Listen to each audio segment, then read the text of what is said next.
Bonjour, la capsule d'aujourd'hui va porter sur le deuxième chapitre, couleurs des objets. Et la question qu'on se pose, c'est comment obtenir des couleurs? Au XVIIe siècle, le scientifique anglais Isaac Newton a montré qu'on obtient de la lumière blanche en faisant converger en un point, à l'aide d'une lentille, toutes les lumières colorées dispersées par un prisme éclairé par de la lumière blanche. C'est ce que vous avez vu en classe de seconde. Au XIXe siècle, le physicien anglais Thomas Young a montré que toutes les radiations du spectre de la lumière blanche ne sont pas nécessaires pour former de la lumière blanche. En fait, seules 3 lumières colorées peuvent suffire. C'est ce qu'on appelle la vision trichromatique RVB. Il suffit du rouge, du vert et du bleu.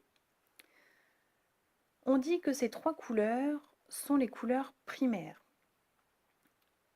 En art plastique, pour vous, ce ne sont pas les couleurs primaires. Attention, ici vous êtes des physiciens.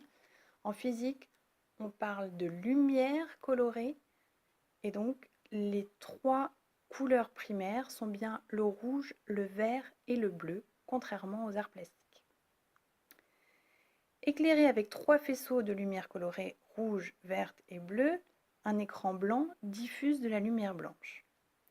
Le cerveau réalise la synthèse additive des lumières reçues par l'œil. La couleur observée est obtenue en ajoutant les lumières colorées. On ajoute puisque nous sommes en synthèse additive. La suppression d'un faisceau coloré fait apparaître une nouvelle couleur. C'est ce qu'on appelle la couleur complémentaire de la couleur manquante. Le jaune est la couleur complémentaire du bleu. Ça veut dire que l'écran semble diffuser de la lumière jaune à l'endroit où seules les lumières rouges et vertes arrivent, à l'endroit où il manque le bleu. Le cyan est la couleur complémentaire du rouge. Le magenta est la couleur complémentaire du vert. L'addition d'un faisceau de lumière avec un faisceau de lumière de sa couleur complémentaire donne de la lumière blanche. En d'autres termes, du jaune plus du bleu va donner du blanc, du cyan avec du rouge va donner du blanc, et du magenta avec du vert va donner du blanc.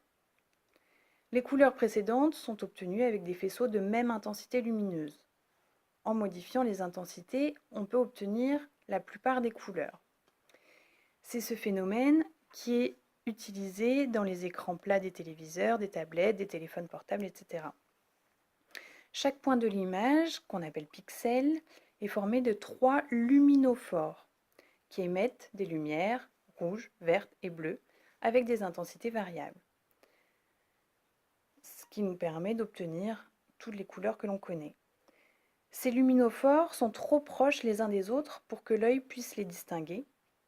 Le cerveau fait donc pour chaque point de l'image la synthèse additive des lumières rouges, vertes et bleues reçues par l'œil. L'imprimerie, la peinture, la photographie utilisent quant à elles la synthèse soustractive. Les pigments ou les encres utilisées se comportent comme des filtres et retirent des lumières colorées à la lumière blanche diffusée par le support. En synthèse soustractive, la superposition des lumières colorées produit le noir. Pour vous entraîner, n'hésitez pas à utiliser le logiciel Visiolab ou les liens mis à votre disposition sur la synthèse additive, la synthèse soustractive. Il est important de vous entraîner pour bien comprendre les phénomènes. Created using Powtoon.